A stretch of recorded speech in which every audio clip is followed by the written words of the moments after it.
do presidente Lula, na sua análise, como é que vai ser isso no Congresso? Como é que o senhor se posiciona? Bom, na verdade, a gente tem que verificar que esse projeto foi aprovado quase que à unanimidade no Senado e quase que à unanimidade na Câmara dos Deputados. Isso, pragmaticamente falando, é um sinal muito claro de que a probabilidade de ser derrubado o veto do presidente, ela é muito grande. Eu, particularmente, tenho uma posição bem definida com relação à saída temporária. E eu explico por quê. Eu fui delegado de polícia por 27 anos, eu trabalhei em várias execuções penais. Não é razoável hoje no Brasil e olha que eu sou defensor dos direitos humanos na sua amplitude, mas se você pegar um exemplo muito claro, um homicídio doloso praticado, por exemplo, com disparo de arma de fogo, a condenação é de 6 a 20 anos de reclusão. A tendência do direito penal moderno é condenar no mínimo. Se a gente pegar uma pessoa que foi condenada hipoteticamente a 9 anos de reclusão, com um sexto da pena ele já sai em regime semiaberto ou aberto. A cada 3 dias que ele trabalha, ele tem a remissão de pena pelo trabalho. E com um terço da pena cumprida, ele sai de vez em livramento condicional, sem falar em comutação de pena e indulto de Natal. Uma pessoa condenada por um homicídio doloso, que é o principal bem jurídico, é a vida humana, condenada a 9 anos, ela não fica nem 2 anos e meio preso, nem 2 anos e meio ela fica na cadeia. Então, eu, particularmente, acho que já existem muitos benefícios dentro da lei de execução penal, dentro do Código Penal, seja no artigo 83 ou em todos os institutos que versam na execução da pena, para você autorizar o instituto da saída temporária em 35 dias, dividido em períodos que não ultrapasse 5 dias por cada vez. Então, eu particularmente acho que a restrição tinha que ser ainda maior, não só para crimes hediondos, mas para todos os crimes inafiançáveis. Foi o que eu sustentei no plenário. Leia-se tortura, tráfico ilícito entorpecente, terrorismo, crimes hediondos, lei de segurança nacional e racismo. Eu, O eu senhor entendo vota que pela derrubada do veto, então? eu, particularmente, eu vou falar isso na bancada e eu vou pedir ao líder da nossa bancada que libere a bancada, porque o meu posicionamento pela derrubada do veto. Eu não entendi muito bem o seu posicionamento, senador, porque eu acompanhei a votação no Senado e eu vi que o senhor estava contra o projeto, né? E Não, agora, eu estava a favor do projeto em restringir ainda mais, porque ele veda a saída temporária para os crimes hediondos e os praticados com violência ou grave ameaça à pessoa.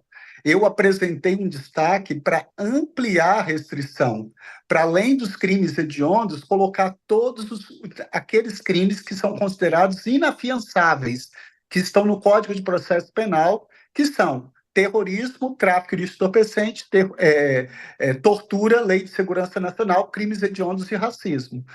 Essa, esse destaque que eu apresentei não foi acatado e manteve-se o texto como foi sancionado, ou seja, vedando-se a saída para os crimes hediondos e praticados com violência ou grave ameaça.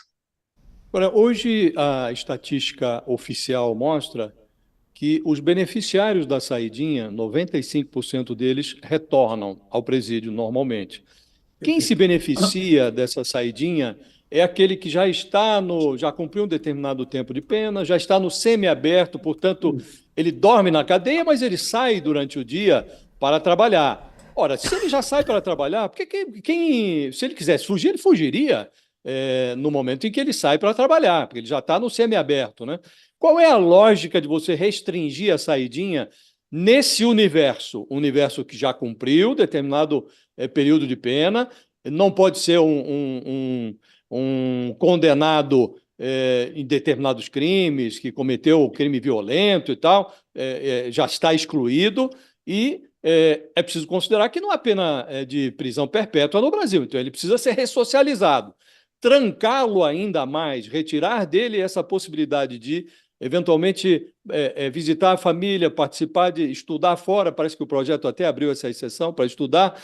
Isso contribui de que maneira, senador? Bom, o meu raciocínio, ele não está se pautando em cima do índice de descumprimento que você corretamente está fazendo a abordagem. A minha motivação é que, numa pena em abstrato, que todo crime tem uma pena mínima e uma pena máxima, o juiz vai individualizar a pena na hora que sentencia. O que eu estou falando é que, diante de um crime, e aí eu dei o exemplo do pior crime, que seria um homicídio, e um homicídio de uma pessoa condenada a 9 anos, com todos os benefícios que tem dentro da lei de execução penal e do Código Penal, ela não vai ficar efetivamente presa nem 3 anos. Isso é pouco mais de 2 anos que ela vai ficar efetivamente cumprindo a pena. Então, a minha motivação é que, dentro de um universo de uma pena fixada naquele crime ali estabelecido, que a tendência do direito penal moderno é condenar no mínimo, e que o juiz, ao individualizar a pena, a cada 1/6 da pena, ela já sai do regime e ela vai tendo os demais benefícios, eu acho que você proporcionar saída temporária, ela está indo além do que todos os benefícios já estabelecidos na lei de execução penal. Porque não é razoável você explicar para uma mãe que perdeu um filho por disparo de arma de fogo que uma pessoa que foi condenada a 9 anos vai ficar efetivamente presa pouco mais de 2 anos. Então, a minha motivação não é pelo fato de que na saída temporária ele vai delinquir, porque não. Isso, obviamente, 95% dessas pessoas que são beneficiadas pelo Instituto da Saída Temporária, elas não violam as regras. A minha motivação é, dentro de uma pena fixada, você tem individualizada, você já tem inúmeros benefícios que estão assegurando aquela função da pena que é de readaptação ao convívio sociofamiliar. Tanto é que ele já está no regime semiaberto, tanto é que ele já está trabalhando. Então, a minha motivação não é pelo fato de que ele vá delinquir ou não. A minha motivação é que, dentro de uma pena fixada, já existe na lei inúmeros benefícios assegurados a esse reeducando ou a esse condenado. O Você senhor não acha traz que os presídios já estão cheios demais e que isso vai aumentar a lotação dos presídios e até criar revoltas? Não, se você pegar qual o universo das pessoas que estão presas no regime fechado, semiaberto e aberto, e você entender que essas pessoas que estão ali, ele só vai restringir para os crimes hediondos e praticados com violência, isso é uma categoria muito pequena no universo de crimes. Nós temos no Brasil mais de 2.000 tipos penais, mais de 2.000 crimes. E se você pegar a Lei 8.072/90, que é a Lei dos Crimes Hediondos, você tem um rol taxativo de crimes hediondos e aqueles crimes que são praticados com violência ou grave ameaça à pessoa, que muito provavelmente já coincide com aqueles que são intitulados como crimes hediondos. Eu não acredito nisso, não. Eu acredito, sim, que nós deveríamos ter um rigor maior no Brasil, por exemplo, para aumentar a população carcerária de crimes contra a ordem tributária, de crimes contra o sistema financeiro, de corrupção ativa, de corrupção passiva, de peculato, de crimes de colarinho branco, e não efetivamente de crimes apenas daqueles crimes que, infelizmente, hoje, se você pegar o perfil socioeconômico da população carcerária, nós sabemos que são, na grande maioria, pretos, pardos e semi-analfabetos. Eu só acho que saída temporária para determinados condenados, e aí eu volto a falar dos crimes inafiançáveis ou crimes hediondos, eu entendo que, diante de todos os benefícios que já se tem na lei de execução penal e no Código Penal, eu acho que seria melhor Mas você esses presos, senador, já não estão excluídos da saidinha? Se não houvesse lei nenhuma, alguém que praticou um crime hediondo não seria candidato à saidinha? Já estaria excluído ou não? Hoje, com a legislação que há hoje, independentemente desse projeto que foi aprovado. Hoje já está excluído, obviamente. Então, O que eu queria, efetivamente, é que fosse ampliada a restrição para todos os crimes inafiançáveis, que são aqueles crimes que causam maior prejuízo à população e à sociedade como um todo. mas já não estão excluídos? Essa é a minha dúvida. Já Esse estão projeto, excluídos. nessa matéria, em relação a isso Já, que o senhor diz, já, o já projeto está não excluído. inovou nada, né? O projeto não inovou nada. Eu queria lhe fazer uma pergunta, aproveitando a sinceridade que lhe é peculiar, senador. Nessa matéria, a gente está concordando num ponto, a maioria dos beneficiários da saidinha retorna ao Perfeito. presídio, ponto.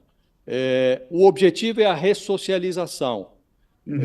Quem se beneficia hoje, antes desse projeto aprovado pelo Congresso, é quem tem bom comportamento, já cumpriu lá, acho que 1/6 da pena, está trabalhando, já está no regime semiaberto. Se quisesse fugir, fugiria normalmente. A despeito Perfeito. disso, vai o Congresso, como o senhor disse, numa maioria muito expressiva, né, dos senadores, acho que foram Só dois só votaram. dois não Dois. aprovaram, só dois, né? Dois. E na Câmara também a votação foi esmagadora. Dá a impressão, às vezes, senador, que a esquerda abdicou do humanismo nesse cenário de polarização que a gente está vivendo. Quer dizer, hoje a saidinha era uma coisa, é um asterisco, se nós formos analisar, dentro do contexto da criminalidade no Brasil, os problemas todos do sistema carcerário. Se esse fosse o grande problema. Porque estão saindo aí uns presos que já estão no semiaberto e estão visitando a família. A maioria volta, mas vamos proibir isso de uma vez? Que dá a impressão de que os senhores que têm essa pauta, a esquerda sempre teve essa pauta mais, essa preocupação com o humanismo. A esquerda abdicou do humanismo, porque é muito, nessa votação especificamente, o PT se encostou à posição tradicional do partido no bolsonarismo.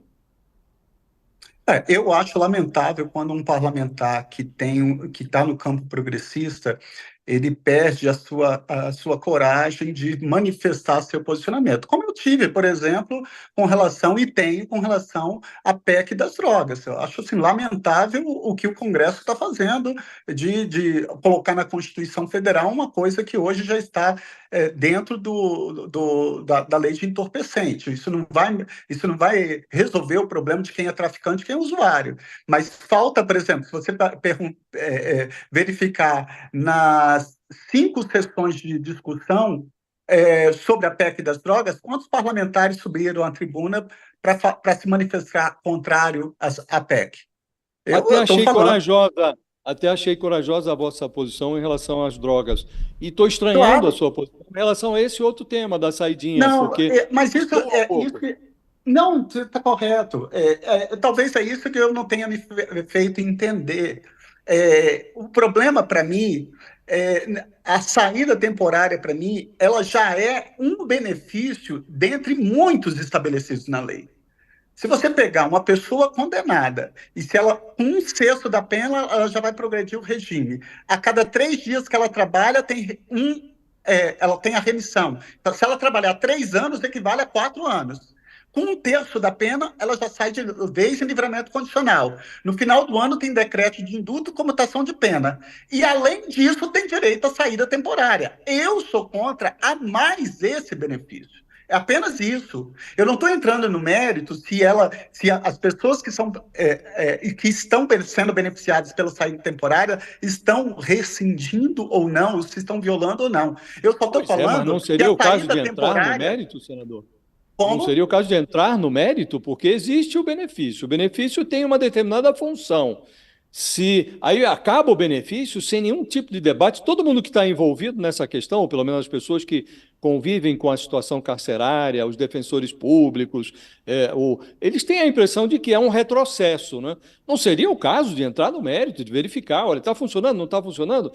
Pode até aperfeiçoar, vamos apertar um parafuso ali, agora acaba, não, vamos acabar com isso, ainda que todo mundo volte, ou que a maioria volte, ainda que possa ter alguma função nesse objetivo final do sistema carcerário, que é o de ressocializar, né? E se a gente considera que hoje, se nós formos pegar, por exemplo, as pessoas que estão presas por corrupção, por exemplo, não chega a 1%, é um traço, não entra nem na estatística. Então, o problema do país é o saidão, né? Gente que não é quem está na cadeia, talvez o grande problema seja quem não está na cadeia, né? E aí as pessoas que fogem da persecução penal, elas impõem essa medida que aparentemente não faz muito nexo, né? Perfeito. Olha só, por exemplo, eu tenho ficado horrorizado com o que eu tenho presenciado na Comissão de Segurança Pública. Vou dar dois exemplos. Passou lá para aumentar a pena do estelionato. O estelionato é um crime praticado sem violência ou grave ameaça à pessoa, está previsto no artigo 171, a pena é de 1 a 5 anos. Aumentou-se a pena para 19 anos. Com muito sacrifício, eu consegui convencer para reduzir para 12 anos. Aumentou-se a pena do furto de cabo de energia. Ora, e eu fiz uma provocação, principalmente os parlamentares de direita. Eu falei assim, por que nós não aprovamos que passa a ser crime hediondo crimes praticados por políticos? Crimes de corrupção ativa, todos aqueles crimes que eu já falei, e que você muito bem disse. Se você pegar o perfil dos crimes contra a administração pública, os crimes contra o tributário, contra o sistema financeiro, corrupção passiva, corrupção ativa, é uma ínfima parcela da população carcerária. Mas esse enfrentamento o Senado não faz, porque é fácil você legislar de forma contundente para uma camada economicamente favorecida. Agora, quando você fala assim que a Defensoria Pública acha que é um retrocesso, que a Comissão de Direitos Humanos acha um retrocesso, eu até entendo, mas nós temos que ver um lado que do crime é um fenômeno social, e nós temos dores de todos os lados. Não é razoável para uma família de uma vítima entender que uma pessoa condenada a 9 anos vai ficar presa efetivamente um pouco mais de 2 anos. Então, a minha questão é, já existem inúmeros benefícios dentro da Lei de Execução Penal e do Código Penal que já são aptos a atender à finalidade de readaptação ao convívio sociofamiliar. E, para mim, não vai ser a saidinha que vai ser... ela só vai corroborar para ampliar esse número de benefícios estabelecidos pela Lei de Execução Penal. Apenas isso. Bom, o senador precisa se despedir da gente, que a assessoria dele está pedindo aí. Mas fala, Thales, vai. Dá para fazer mais uma, senador? Dá para guardar? Dá para fazer mais uma? Sem problema, sem problema. Vai lá, Thales. O senhor já disse que vota pela derrubada do veto e que vai falar com a sua bancada, pedir autorização para votar pela derrubada. Ou seja, ao que parece, a expectativa do senhor é que a bancada do PT vote pela manutenção do veto. Eu queria saber do senhor o seguinte, qual é a sua avaliação? O PT vai votar pela manutenção ou pela derrubada do veto? E o Congresso vai votar pela manutenção ou pela derrubada do veto? Eu, sinceramente falando, eu acho que diante da votação que teve no Senado, 79 votos a favor do projeto de lei para acabar, para aprovar da forma como foi aprovado, e quase que a unanimidade na Câmara dos Deputados, muito provavelmente vai se repetir essa votação para a derrubada do veto. Essa é a minha percepção. Eu posso estar equivocado com relação a essa percepção. Basta você verificar que dos 81 senadores, apenas dois votaram contrariamente a esse. Inclusive o PT vai repetir a posição contra o veto. Eu não sei como que o PT vai falar, porque eu não posso falar por eles. Eu não sou mais o líder.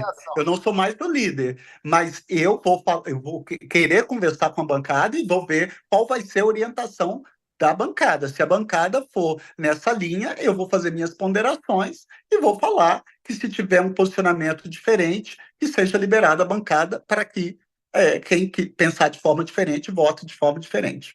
Saindo da saidinha, rapidamente, queria falar sobre foro privilegiado. STF formou uma maioria para ampliação. Como é que o senhor entende isso? Eu acho lamentável.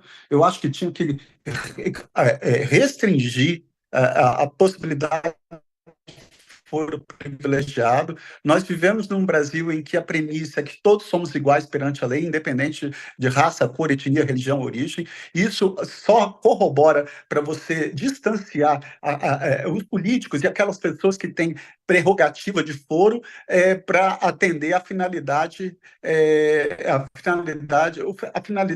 do cumprimento de um mandamento constitucional. Eu acho lamentável a postura do Supremo em ampliar esse rol de pessoas que têm a possibilidade de foro privilegiado. E deve ter alguma reação por parte do Senado em relação a isso? Porque a gente está em uma medição de forças, né? Eu espero que tenha, mas não é isso que eu tenho verificado. Eu lembro que logo no primeiro ano de mandato que eu estava como senador, em 2019, teve um projeto de lei na Comissão de Constituição e Justiça, até o relator, salvo engano, era o senador Anastasia, e que versava sobre crimes hediondos. Eu lá atrás já falava para colocar como crime hediondo crimes praticados por políticos ou funcionários públicos. Crime de corrupção ativa, corrupção passiva, peculato, concussão, crimes contra a ordem tributária, contra o sistema financeiro, para que fosse tipificado como crime hediondo, porque não é razoável. Quando um político desvia verba da saúde, ele está matando uma universalidade de pessoas, ou desvia verba da educação, ele está matando o sonho de milhões de jovens. Então, desvio de programas sociais, isso tem que ser crime hediondo. E lá eu fui vencido. Mas por quê? Porque muitos parlamentares já foram prefeitos, já foram governadores, então você acaba tendo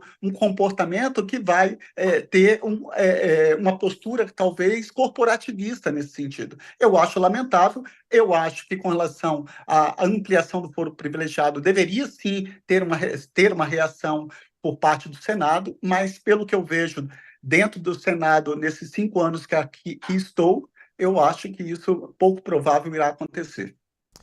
Muito obrigada.